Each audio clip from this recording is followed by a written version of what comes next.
The first step in measuring the insertion gain is to measure the resonance curve of the open ear canal. Select REUR/REUG from the list of tests. Then select a bilateral measurement to measure both sides simultaneously and click on the arrow icon to start.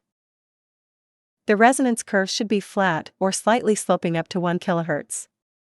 The ear canal resonance, which has a gain of between 15 and 20 dB, can be found in the 2 to 4 kHz range.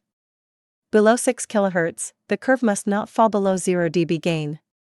This would be a sign that the probe tube has not been inserted far enough. The fit of the probe tube should then be readjusted. After measuring the open ear gain, insert the hearing aids to the ear and change the test type to RER/REIG65. The diagram now shows the target gain curve calculated for the selected 65 dB input level. The legend on the right shows NAL/NL2 65 dB. This means that the target gain was calculated using the prescription formula NAL/NL2. To support open fittings, activate the Open Fitting checkbox. This will initiate a workflow that will guide you through the steps to be processed. If you want to measure both sides in one run, select the icon for both sides and then click the Start button.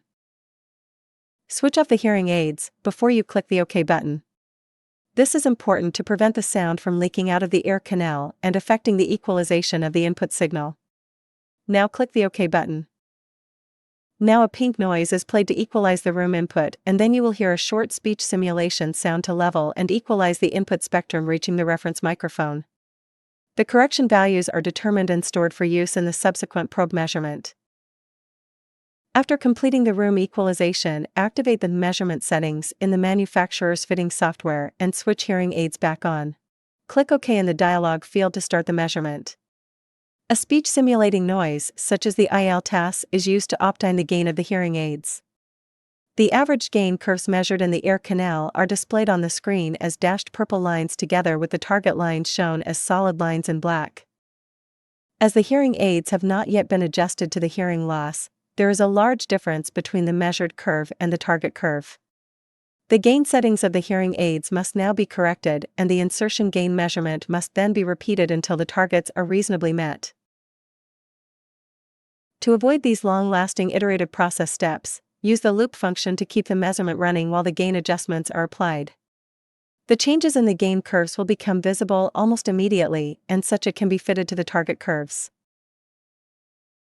There is an alternative graphical view available which displays the distance between gain curve and target curve more obviously. To activate this view, open the Tools menu and select the entry Match to Target/Gain from the drop-down list. The view will change to show the right side result in the left diagram and a normalized target view in the right side diagram. The difference between the measurement curve and the target curve is now easier to read as a difference to the normalized target line at 0 dB. This allows tolerance specifications to be checked more easily.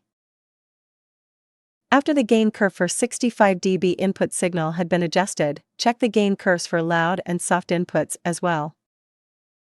2 further tests have been prepared for this purpose and are available in the test list.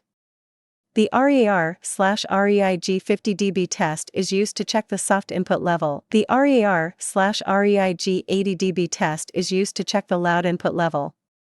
The results of all 3 measurements can be superimposed on the screen.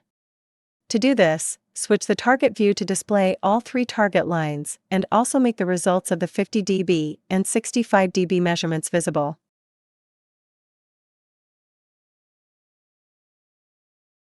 When printing the results in a report, only the curves and targets visible in the diagram are printed. If all 3 curves and targets are displayed, the printed report serves as a fitting report.